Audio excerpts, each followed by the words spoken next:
Princípios da didática. Texto _UNESCO _2000.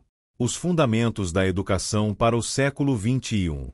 A história da Unesco, uma instituição com mais de meio século de existência, tem se caracterizado fundamentalmente por uma incessante luta pela democratização dos conhecimentos produzidos historicamente pela humanidade. O seu campo de abrangência, compreendendo as áreas da educação, ciência e tecnologia, cultura e comunicação, indica que, por intermédio da generalização do conhecimento, a humanidade poderá atingir padrões aceitáveis de convivência humana e de solidariedade. Essa concepção e essa perspectiva estão na origem dos atos constitutivos da organização, em 1946, logo após a Segunda Grande Guerra Mundial. Tal missão não poderia ser cumprida sem que se colocasse como pressuposto orientador da política dos Estados-membros, que integram a organização, o combate à ignorância e a universalização do acesso de todos ao conhecimento disponível. Desse modo, quando a Unesco persegue hoje uma cultura de paz, percebe-se logo que a âncora dessa busca é a educação, pois a conquista da paz pressupõe, entre outros, o direito à educação. É por intermédio da educação que reside a esperança de formação de mentes verdadeiramente democráticas.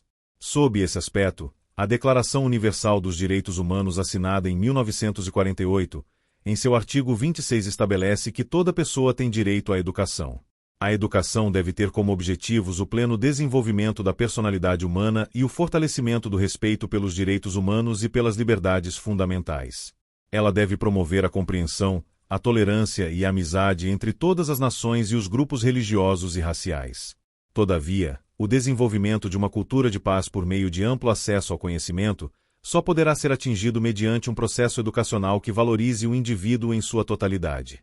A valorização do indivíduo, por sua vez, implica o reconhecimento do outro, que não pode ser concebido a priori como objeto, o que seria uma forma de colonialismo. Em adição, acrescente-se que, como a solidariedade é uma forma de conhecimento que se obtém por via do reconhecimento do outro, o outro só pode ser reconhecido como produtor de conhecimento, o que significa um profundo respeito aos saberes, à inteligência e à cultura do povo. A Unesco esteve sempre atenta a essa orientação, procurando de forma contínua impregnar suas políticas educativas de um profundo respeito pelo ser humano, um respeito não colonialista. Essa postura é importante devido à enorme desigualdade entre as nações, aos elevados índices de violência e à persistência de diferentes formas de discriminação.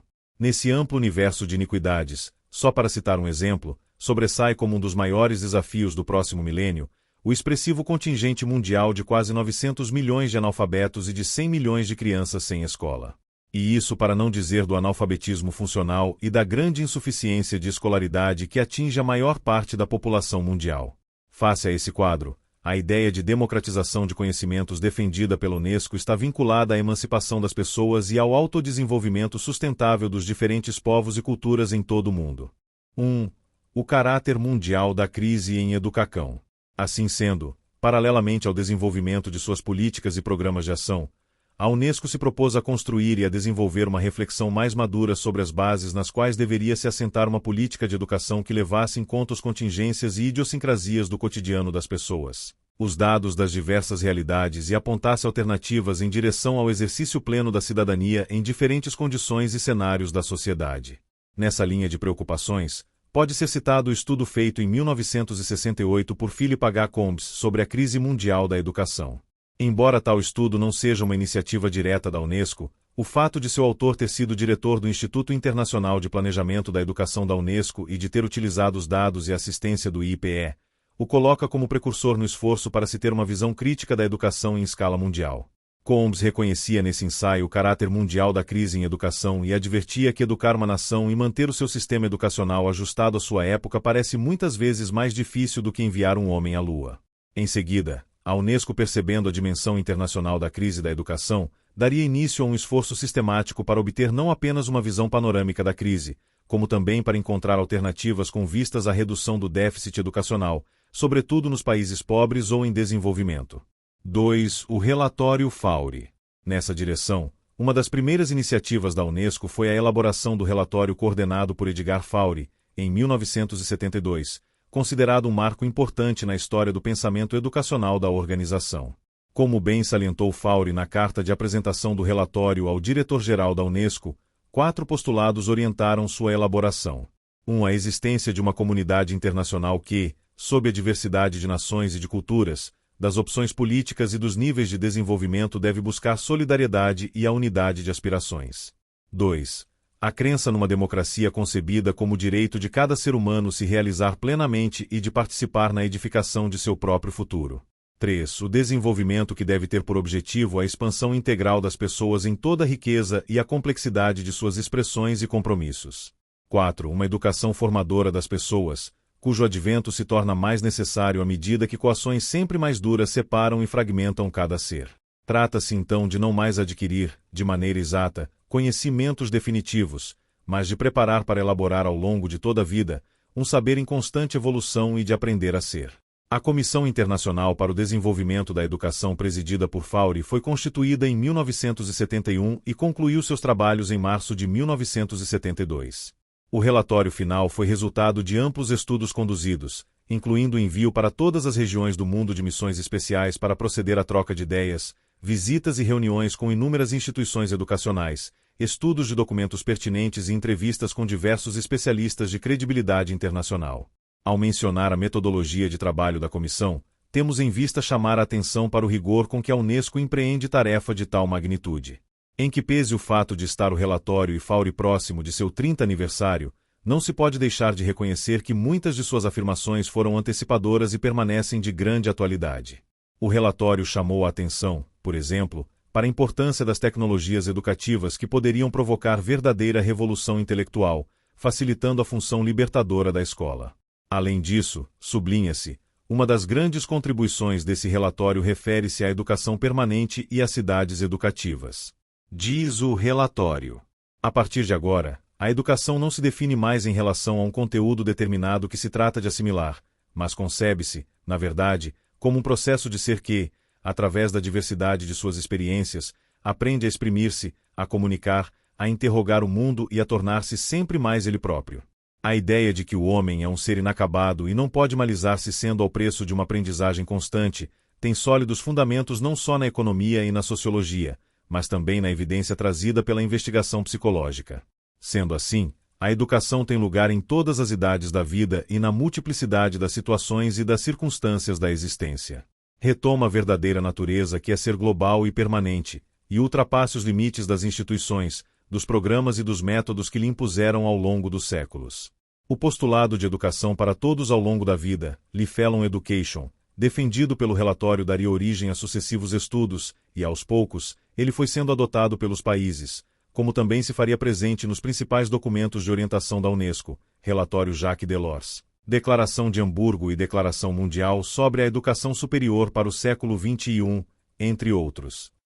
O pressuposto tanto biológico quanto filosófico de que o homem é um ser inacabado, obriga-o a aprender constantemente para sobreviver e evoluir.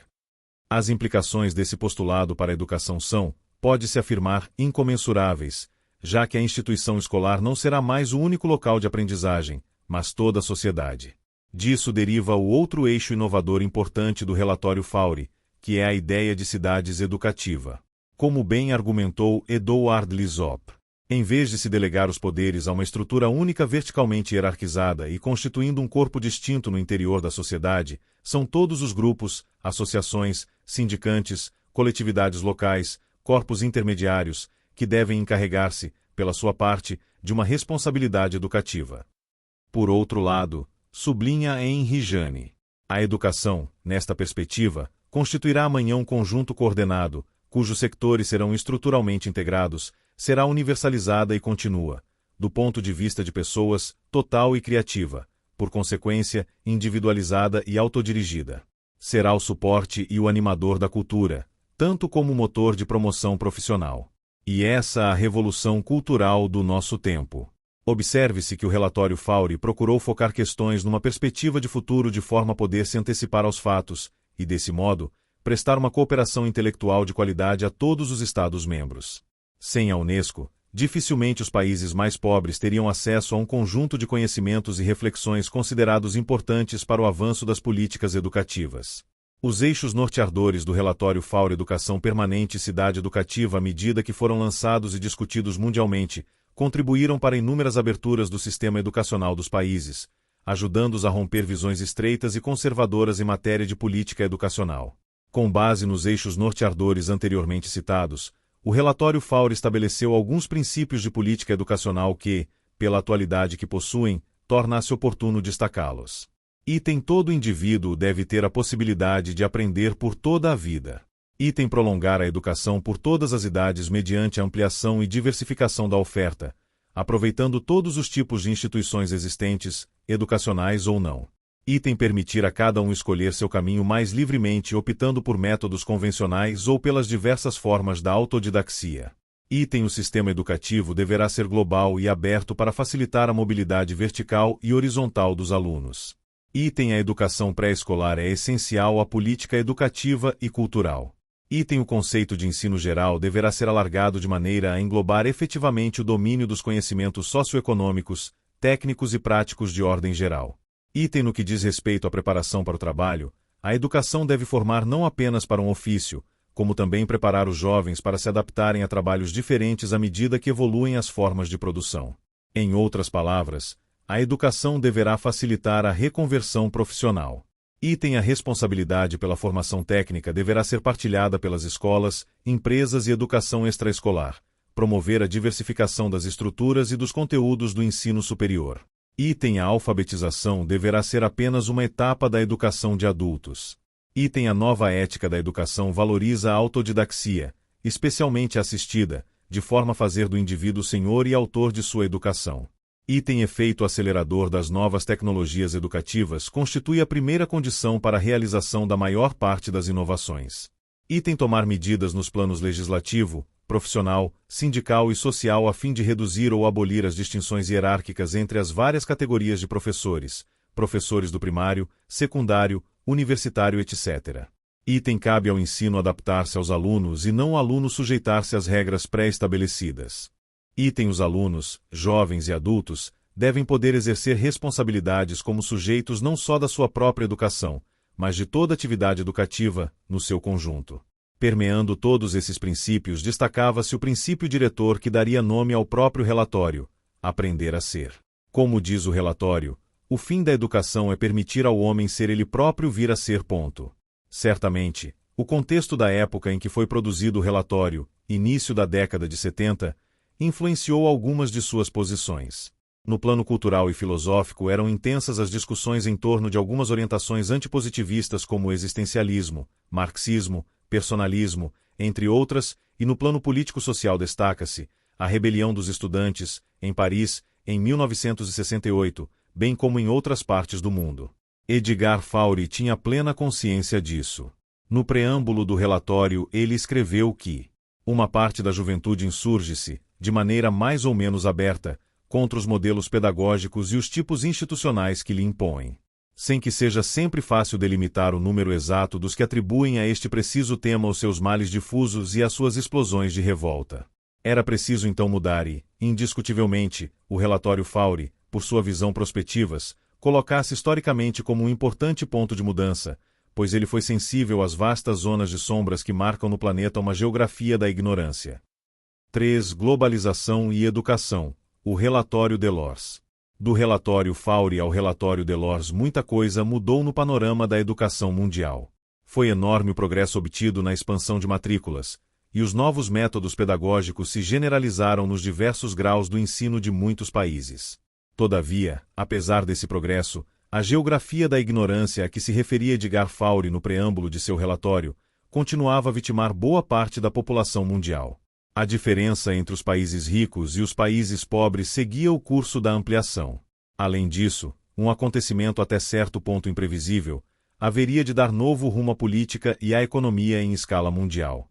Referimo-nos à derrocada dos países socialistas e à queda do Muro de Berlim, em 1989, que Dahrendorf chamou de o annus mirabilis, a partir do qual a globalização econômica tomaria um impulso sem precedentes, promovendo e provocando mudanças estruturais substantivas em toda a paisagem da sociedade mundial.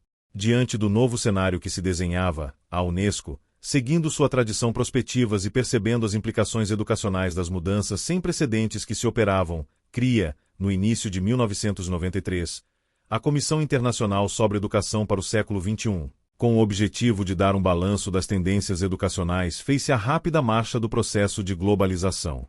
A presidência da comissão foi confiada a Jacques Delors, que anteriormente havia exercido as funções de ministro da Economia e das Finanças da França e presidente da Comissão Europeia.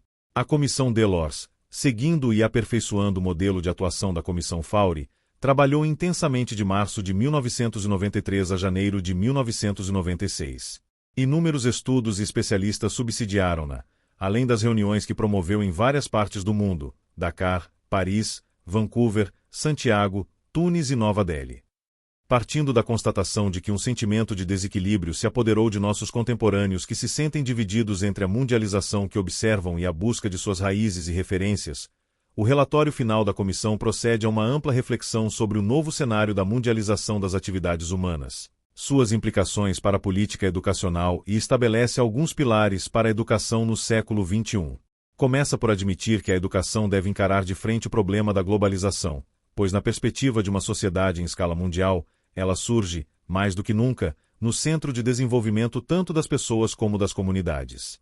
Cabe-lhe a missão de fazer com que todos, sem exceção, façam frutificar os seus talentos e potencialidades criativos, o que implica, por parte de cada um, a capacidade de se responsabilizar pela realização de seu projeto pessoal. A educação para o desenvolvimento de talentos e de potencialidades tornou-se uma necessidade devido à própria mundialização das atividades humanas. Como diz o relatório Delors, com propriedade e clareza. Hoje em dia, grande parte do destino de cada um de nós, quer queiramos ou não, joga-se num cenário em escala mundial.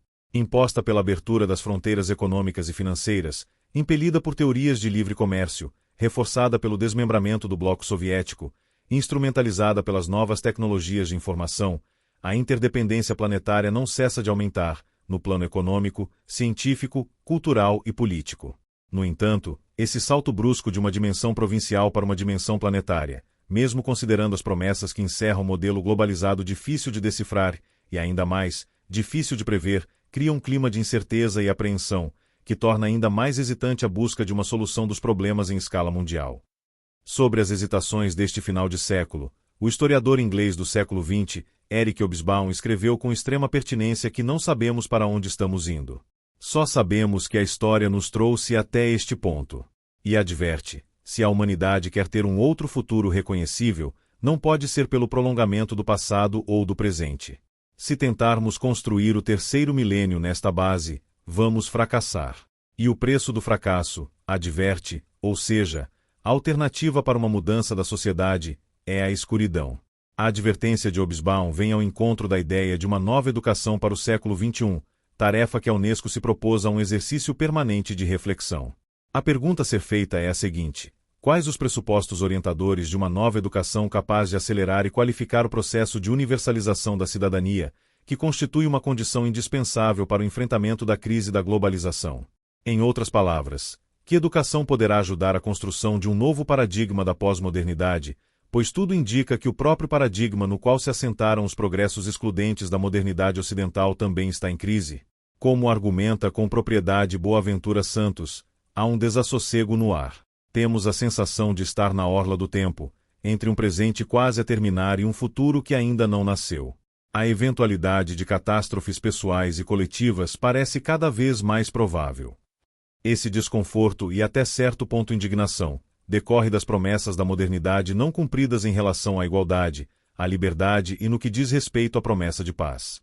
De fato, a situação dos países pobres ou em desenvolvimento é cada vez mais difícil, sobretudo devido ao peso da dívida externa, à violação dos direitos humanos, diversas formas de discriminação, trabalho infantil, violência sexual contra as mulheres, prostituição infantil, meninos de rua, limpeza étnica, etc. E, no que diz respeito às promessas de paz, o fracasso é notório, pois, enquanto no século XVIII morreram 44 milhões de pessoas em 68 guerras, no século XX morreram 99 milhões em 237 guerras. Desse modo, quando a Unesco luta por uma cultura de paz, ela se baseia em dados concretos e assustadores. Apesar da consciência que a Unesco tem de que a educação não pode ser vista como estratégia salvadora, a educação pode, no entanto, dar sua contribuição para compreender a complexidade dos fenômenos mundiais que estão em curso e dominar a incerteza que existe em todos nós. Ela pode facilitar uma compreensão verdadeira dos acontecimentos, para lá da visão simplificadora ou deformada transmitida, muitas vezes, pelos meios de comunicação social, e o ideal seria que ajudasse cada um a tornar-se cidadão deste mundo turbulento e em mudança que nasce cada dia perante nossos olhos. A compreensão do mundo passa necessariamente pela compreensão do outro e das relações que ligam o ser humano ao seu meio ambiente. O ensino dos laços que unem as pessoas tornou-se peça fundamental para a construção de uma nova solidariedade. É imprescindível, para tanto, as pessoas não se fecharem sobre si mesmas e se prepararem para o diálogo das diversidades. 25. O diálogo com a diversidade eleva-se à condição de peça-chave para a construção de uma democracia da diversidade. Essa democracia da diversidade supõe um profundo respeito às raízes de cada comunidade cultural. A importância está no fato de existirem no mundo mais de 10.000 diferentes sociedades, cujos membros precisam ser respeitados e reconhecidos em seus modos de pensar e produzir cultura. Nessa perspectiva, a educação pode colocar-se como fator de coesão, procurando ter em conta a diversidade dos indivíduos e dos grupos humanos, evitando, por conseguinte, continuar a ser um fator de exclusão social. Afinal, para além da multiplicidade dos talentos individuais, a educação confronta-se com a riqueza das expressões culturais dos vários grupos que compõem a sociedade.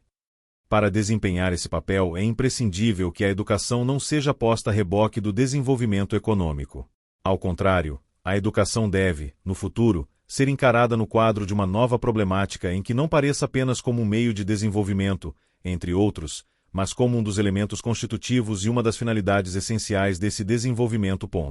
Dito de outra forma, um dos principais papéis reservados à educação consiste, antes de mais nada, em dotar a humanidade da capacidade de dominar o seu próprio desenvolvimento. Ela deve, de fato, fazer com que cada um tome o seu destino nas mãos e contribua para o progresso da sociedade em que vive, baseando o desenvolvimento na participação responsável dos indivíduos e as comunidades. Assim, considerando o próprio inacabamento do ser humano, o principal objetivo da educação é o constante desenvolvimento. Cabe-lhe a missão permanente de contribuir para o aperfeiçoamento das pessoas numa dimensão ética e solidária. 3.1 Os pilares da educação humano. 3.1 Os pilares da Educa-U.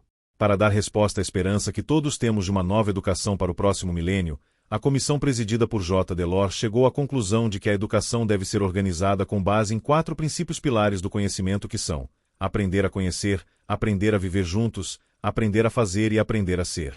Esses caminhos do conhecimento propostos pelo relatório Delors, a rigor, possuem um imbricamento lógico, de forma que não é possível pensá-los isoladamente. Na prática, eles interagem e são interdependentes e se fundamentam numa concepção de totalidade dialética do sujeito. Os pilares do conhecimento foram caracterizados pelo relatório Delors da seguinte forma: aprender a conhecer. Este tipo de aprendizagem objetiva, sobretudo, o domínio dos instrumentos do conhecimento. Como o conhecimento é múltiplo e evolui em ritmo incessante, torna-se cada vez mais inútil tentar conhecer tudo. Além disso, os tempos presentes demandam uma cultura geral, cuja aquisição poderá ser facilitada pela apropriação de uma metodologia do aprender. Como disse Lauren Schwartz, um espírito verdadeiramente formado, hoje em dia, tem necessidade de uma cultura geral vasta e de possibilidade de trabalhar em profundidade determinado número de assuntos. Deve-se do princípio ao fim do ensino, cultivar simultaneamente essas duas tendências. Daí a importância dos primeiros anos da educação que, se bem-sucedidos, podem transmitir às pessoas a força e as bases que façam com que continuem a aprender ao longo de toda a vida. Aprender a fazer, aprender a conhecer e aprender a fazer são, em larga medida, indissociáveis. O aprender a fazer está mais ligado à educação profissional. Todavia, devido às transformações que se operam no mundo do trabalho, o aprender a fazer não pode continuar a ter o mesmo significado de preparar uma determinada pessoa para uma tarefa específica. O avanço tecnológico está modificando as qualificações. As tarefas puramente físicas estão sendo gradualmente substituídas por tarefas de produção mais intelectuais, mais mentais, como comando de máquinas, por exemplo. À medida que as máquinas se tornam mais inteligentes, o trabalho se desmaterializa. Além da competência técnica e profissional, a disposição para o trabalho em equipe, o gosto pelo risco e a capacidade de tomar iniciativas constituem fatores importantes no mundo do trabalho. Acrescente-se que a criação do futuro exige uma polivalência, para o que o desenvolvimento da capacidade de aprender é vital. Aprender a viver juntos trata-se de um dos maiores desafios da educação para o século XXI. Como diz o relatório Delors, a história humana sempre foi conflituosa. Há, no entanto, elementos novos que acentuam o perigo e deixam à vista o extraordinário potencial de autodestruição criado pela humanidade no decorrer do século XX. Será possível conceber uma educação capaz de evitar os conflitos, ou de os resolver de maneira pacífica, desenvolvendo o conhecimento dos outros, das suas culturas, da sua espiritualidade? Observe-se o quadro atual da violência na escola. Como combatê-lo? A tarefa é árdua, diz o relatório, porque os seres humanos têm tendência para sobrevalorizar as suas qualidades e as do grupo a que pertencem e alimentar preconceitos desfavoráveis em relação aos outros. Da mesma forma, o clima de elevada competição que se apoderou dos países agrava a tensão entre os mais favorecidos e os pobres. A própria educação para a competitividade tem contribuído para aumentar esse clima de tensão, devido à má interpretação da ideia de emulação. Para reduzir o risco, a educação deve utilizar duas vias complementares: a descoberta progressiva do outro e o seu reconhecimento e a participação em projetos comuns, educação para a solidariedade. Aprender a ser. O relatório Delors não apenas reafirma uma das principais linhas e princípios do relatório Faure, como amplia a importância desse postulado. Todo ser humano deve ser preparado para a autonomia intelectual e para uma visão crítica da vida, de modo a poder formular seus próprios juízos de valor, desenvolver a capacidade de discernimento e como agir em diferentes circunstâncias da vida. A educação precisa fornecer a todos forças e referências intelectuais que lhes permitam conhecer o mundo que os rodeia e agirem como atores responsáveis e justos. Para tanto, é imprescindível uma concepção de desenvolvimento humano que tenha por objetivo a realização plena das pessoas, do nascimento até a morte, definindo-se como um processo dialético que começa pelo conhecimento de si mesmo para se abrir, em seguida, à relação com o outro. Nesse sentido, a educação é, antes de mais nada, uma viagem interior, cujas etapas correspondem às da maturação contínua da personalidade. É urgente que essa concepção de educação seja trabalhada por todos, pela escola, pela família e pela sociedade civil que juntos se disponham a explorar e descobrir as ricas potencialidades que se escondem em todas as pessoas. O físico teórico Bazar Nicolescu do Centro Nacional de Pesquisa Científica da França, comentando os pilares do conhecimento do relatório Delors, escreveu que, apesar da enorme diversidade dos sistemas educacionais de um país para outro, a mundialização dos desafios de nossa época leva à mundialização dos problemas da educação. Os diversos abalos que atravessam a área da educação num ou noutro país são apenas os sintomas de uma única e mesma fissura, o da desarmonia que existe entre os valores e as realidades de uma vida planetária em mutação. Embora não exista receita milagrosa, há um centro comum de questionamento que convém não ocultar se quisermos realmente viver em um mundo mais harmonioso. Nicolescu acredita que a abordagem transdisciplinar pode dar uma contribuição importante para o advento de um novo tipo de educação. Na visão transdisciplinar, observa Nicolescu, há uma trans-relação que liga os 4 pilares do novo sistema de educação e que tem sua origem em nossa própria constituição como seres humanos. Uma educação que se dirige à totalidade aberta do ser humano e não apenas a um de seus componentes. A partilha universal do conhecimento, continua Nicolescu, não pode ocorrer sem o surgimento de uma nova tolerância, fundamentada numa atitude transdisciplinar, que implica colocar em prática a visão transcultural, transreligiosa e transnacional. Decorre daí a relação direta e inquestionável entre paz e transdisciplinaridade. Isso significa que os pilares do conhecimento propostos pelo relatório Delors precisam ser trabalhados numa perspectiva transdisciplinar, o que por si só implica transformações substantivas da prática pedagógica. 4. Os 7 saberes de Edgar Morin. Indiscutivelmente a parte do relatório Delors que mais atenção tem chamado é a que se dedica às aprendizagens fundamentais denominadas de pilares da educação. A partir de sua divulgação, inúmeros debates e discussões públicas em todo o mundo têm sido feitos, encontrando de modo geral consenso e, por que não dizer, um grande entusiasmo. Pode-se mesmo afirmar que há hoje uma discussão mundial em torno dos novos alicerces sobre os quais deverá ser construída a nova educação para o próximo milênio. A própria Unesco tem procurado, por seu turno, incentivar estudos e reflexões nessa direção, pela consciência mesma que ela tem da magnitude e da importância da educação no período de transição paradigmática que parece estarmos vivendo. Assim sendo, em 1999, por solicitação da Unesco, Edgar Morin se propôs a expressar suas ideias sobre problemas fundamentais para a educação no próximo milênio. O resultado foi a produção de um admirável texto que foi publicado no Brasil pela Unesco com o título de Os 7 Saberes Necessários à Educação do Futuro. Para Morin, existem 7 saberes fundamentais que a educação do futuro deveria tentar em toda a sociedade e em toda a cultura, sem exclusividade e rejeição, segundo modelos e regras próprias a cada sociedade e a cada cultura. Os 7 saberes necessários. As cegueiras do conhecimento. O erro e a ilusão são impressionantes que a educação que visa transmitir conhecimento seja cega quanto ao que é o conhecimento humano, seus dispositivos, enfermidades, dificuldades, tendências ao erro e à ilusão e não se preocupar em fazer conhecer o que é conhecer. O conhecimento do conhecimento é fundamental para enfrentar a tendência ao erro e à ilusão. O conhecimento não pode ser considerado uma ferramenta ready-made. É preciso conhecer as disposições tanto psíquicas quanto culturais que conduzem ao erro e à ilusão. 2. Princípios do conhecimento pertinente à atual supremacia do conhecimento fragmentado impede operar o vínculo entre as partes e a totalidade. O conhecimento precisa aprender os problemas globais e fundamentais para neles inserir os conhecimentos parciais e locais. Assim, é necessário ensinar os métodos que permitam estabelecer as relações mútuas e as influências recíprocas entre as partes e o todo em um mundo complexo. 3. Ensinar a condição humana ao ser humano é a um só tempo físico, biológico, psíquico, cultural, social e histórico. Essa unidade complexa é tratada pela educação de forma desintegrada por intermédio das disciplinas.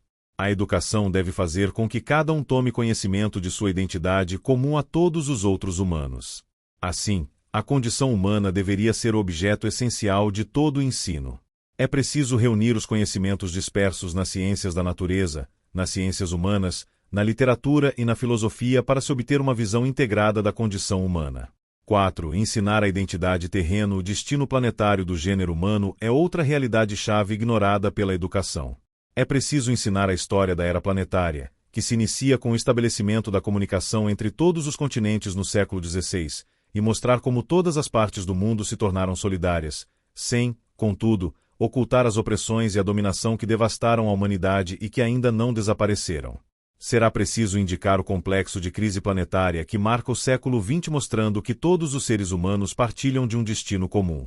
5. Enfrentar as incertezas. A educação deveria incluir o ensino das incertezas que surgiram nas ciências físicas, nas ciências da evolução biológica e nas ciências históricas. Seria necessário ensinar princípios de estratégia que permitissem enfrentar os imprevistos, o inesperado e a incerteza. O abandono das concessões deterministas da história humana que acreditavam poder predizer nosso futuro e o estudo dos grandes acontecimentos e desastres do nosso século devem incitar os educadores e preparar as mentes para esperar o inesperado, para enfrentá-lo. 6. Ensinar a compreensão. A educação para a compreensão está ausente do ensino. O planeta necessita em todos os sentidos da compreensão recíproca. O ensino e a aprendizagem da compreensão pedem a reforma das mentalidades. Esta deve ser a obra para a educação do futuro. Daí deriva a necessidade de estudar a incompreensão a partir de suas raízes, suas modalidades e seus efeitos, como, por exemplo, as causas do racismo, da xenofobia, do desprezo. O ensino da compreensão será a base para o desenvolvimento de uma cultura de paz. 7. A ética do gênero humano. A educação deve conduzir à antropoética, levando em conta o caráter ternário da condição humana, que é ser ao mesmo tempo indivíduo, sociedade ou espécie. A ética, o indivíduo ou espécie, necessita do controle mútuo da sociedade pelo indivíduo e do indivíduo pela sociedade, ou seja, a democracia. Esse tipo de visão educativa conduz à cidadania terrestre. Todavia, a ética não pode ser ensinada por intermédio de lições morais. Seu ensino deve abarcar o desenvolvimento conjunto das autonomias individuais, das participações comunitárias e da consciência de pertencer à espécie humana. A educação deve permitir e ajudar o desenvolvimento da consciência de nossa terra-pátria devido ao próprio destino comum de todos nós. Para encerrar, estamos seguros de que os pilares do conhecimento propostos pelo relatório Jacques Delors, que incorporam alguns dos princípios fundamentais do relatório Faure, somados aos saberes pensados por Edgar Morin, fornecem bases sólidas para a construção de uma nova educação para o próximo século, sem a qual dificilmente conseguiremos atingir os nossos ideais de paz e solidariedade humana.